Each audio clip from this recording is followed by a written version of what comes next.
Pavel est infirmier à Moscou. Depuis 2 ans, il est volontaire dans une association qui vient en aide aux héroïnomanes. Ce soir-là, il a rendez-vous chez Sacha et Marina, un couple dont il s'occupe régulièrement.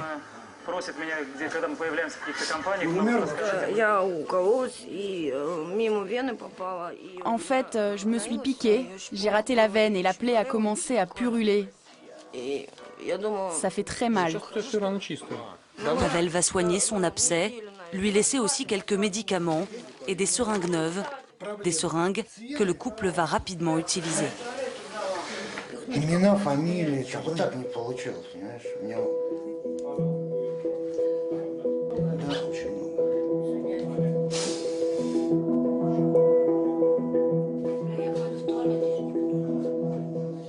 Sacha et Marina se piquent depuis plus de 10 ans.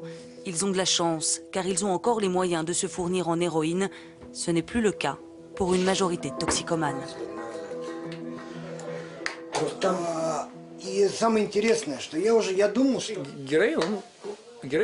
L'héroïne, il y en a de moins en moins. C'est ce que je constate sur le terrain. Les drogués se tournent de plus en plus vers des produits qu'ils trouvent en pharmacie ou fabriqués avec des médicaments.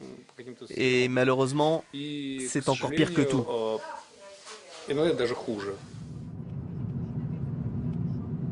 Nous prenons la direction d'Ekaterinbourg, à 1500 km de Moscou.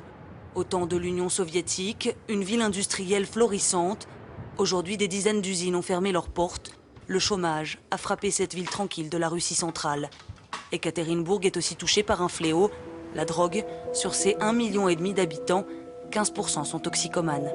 Des chiffres records, car dans les années 90, la ville était l'un des principaux points de passage de l'héroïne afghane. Marina, reste là. Ne pars pas, s'il te plaît. Assieds-toi, je te reçois dans moins de 15 minutes. Maxime, entre. Dans ce centre médical géré par la municipalité, ils sont des dizaines à venir chaque jour. Maxime vient de passer 1 semaine en soins intensifs. Accro à l'héroïne, il avait réussi à décrocher avant de replonger dans une nouvelle addiction, la désomorphine, surnommée crocodile. La désomorphine, ça fait 1 an que j'en prends, peut-être un peu plus. Là, c'est là que je me pique. Comme ça, dans cette veine.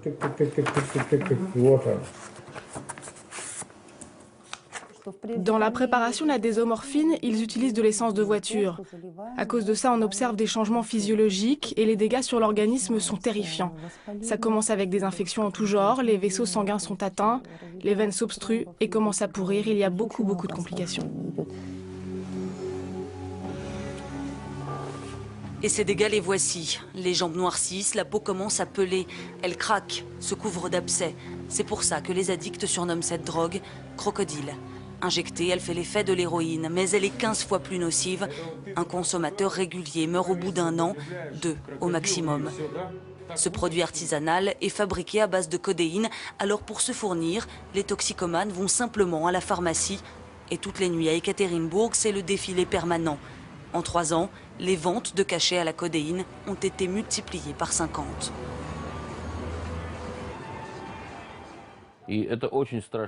C'est une drogue terrible. Un drogué a besoin de 5 à 6 injections par jour. Ils ne font que se piquer constamment. Mais le plus terrifiant, c'est que ce sont des gentilles dames en blouse blanche qui leur vendent sans se poser de questions les médicaments à la codéine. Elles sont pour beaucoup responsables de cette nouvelle forme de toxicomanie. Une nouvelle toxicomanie qui a explosé ces 3 dernières années. À la tête de l'association Une ville sans drogue, Evgeny a décidé de lutter contre ce nouveau fléau, mais à la manière forte. Nous partons à une trentaine de kilomètres du centre-ville, à Isoplit, le centre de désintoxication de l'association. C'est ici que nous retrouvons Evgeny, très fier de nous montrer sa toute nouvelle installation. Avant, les drogués étaient attachés à leur lit. Aujourd'hui, les caméras de surveillance ont remplacé les menottes. C'est pour voir comment se passe le processus de désintox, pour qu'ils évitent de se faire du mal, à eux ou à leur entourage, et aussi au cas où quelqu'un ferait un malaise. Une désintoxication, ça ne peut être efficace que si elle se déroule dans un centre entièrement fermé, où l'on garantit à 100% qu'aucune drogue ne pourra passer. Et ici, on ne laisse personne entrer ou sortir. Caméras, barreaux aux fenêtres, verrous à toutes les portes, on est loin, très loin, des centres de désintoxication à l'occidental. Ici, pas de médecins ni de psychologues, ce sont des anciens, comme Andrei, qui aident les nouveaux arrivants. Suivez-moi, ça c'est la quarantaine. C'est la cellule où on met les petits nouveaux, ceux qui viennent là pour la première fois. Il reste 27 jours ici. On les sort seulement pour les repas, le déjeuner, le dîner, et on leur donne aussi du pain. La plupart de ces toxicomanes ont été emmenés ici de force, enfermés, à la demande de leurs proches. Un sevrage à la dure, sans médicaments pour soulager la douleur. Alors Andrei vérifie que tout le monde va bien, et notamment Sacha, ce jeune accro au crocodile vient d'arriver pour sa 4e cure.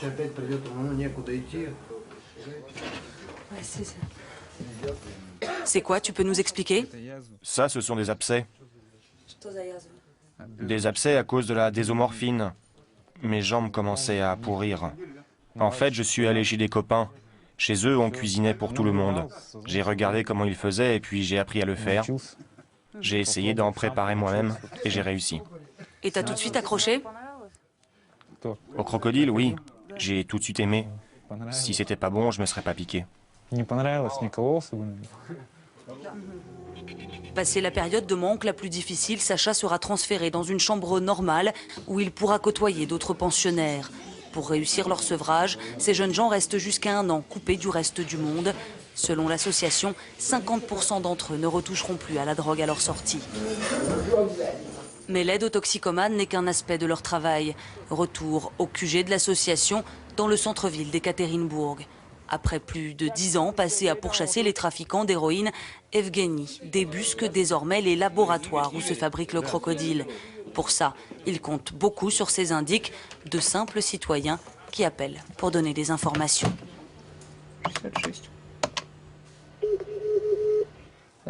Bonjour, c'est l'association Ville sans drogue.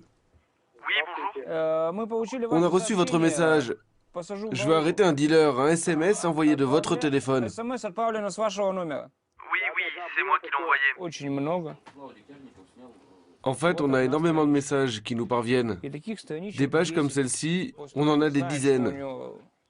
Le plus souvent, ce sont des gens qui écrivent que leurs voisins fabriquent de la drogue chez eux. On récupère l'info, on la traite, puis on la communique à nos équipes sur le terrain. Sur le terrain, où une quinzaine d'enquêteurs sont chargés de mener des raids dans les appartements où les drogués préparent le crocodile. Ce soir-là, nous partons avec Mikhail pour une intervention. Là, on va rue Belinbaevska au numéro 32. C'est un labo clandestin. L'association a reçu des infos et pas mal de plaintes des habitants, de voisins. Tous se sont plaints de fortes odeurs de produits chimiques. Mikhail va rejoindre les policiers en civil qu'il a prévenus. Ils sont déjà sur place.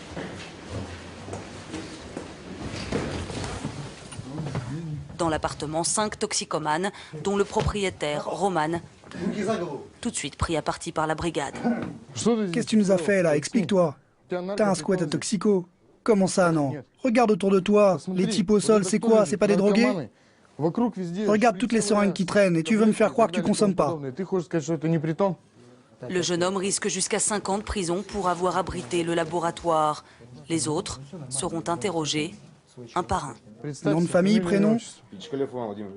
Tu te piques avec quoi essentiellement? D'abord l'héroïne, puis je suis passé au crocodile. Regardez, ils viennent de se piquer, le liquide est encore frais. Les petites bulles, ça veut dire que le dernier shoot remonte à il y a à peine quelques heures. Pourquoi j'ai commencé le crocodile? Parce qu'il n'y a plus d'héroïne. La poudre brune d'Afghanistan, plus rare, a été largement supplantée par ce nouveau produit. Mais si le crocodile connaît un succès foudroyant, c'est aussi à cause de son prix.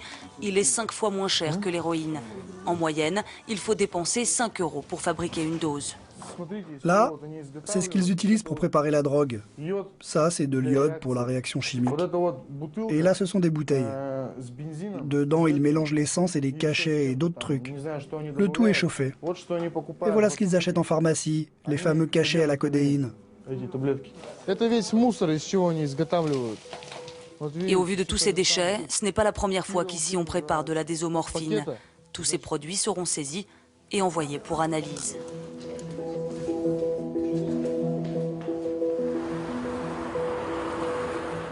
Quelques jours plus tard, au laboratoire de la brigade des stupes, les seringues trouvées à l'appartement de Romane.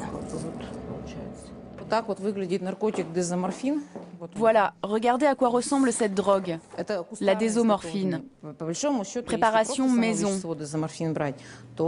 Avec 10 cachets de médicaments à la codéine, ils obtiennent une dose.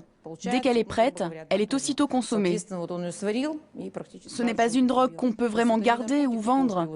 Elle est préparée et tout de suite injectée. D'où la difficulté de punir ces cuisiniers consommateurs. Aucun des ingrédients n'est interdit. Seule la désomorphine synthétisée est considérée comme une drogue. Il faut donc prendre les drogués en flagrant délit de fabrication. Récemment, les autorités ont décidé de s'attaquer à ce problème. Dès le mois de juin, tous les médicaments à la codéine ne pourront être délivrés que sur ordonnance. Je pense qu'entre cette mesure et le travail de nos services, la consommation va diminuer, c'est certain. Ça va diminuer, mais il faut être lucide. Nous n'arriverons pas à éradiquer le phénomène.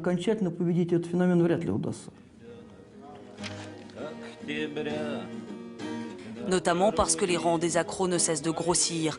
Comme Sacha, Yvan ou Maxime, dans tout le pays, il serait aujourd'hui 1 million à en consommer.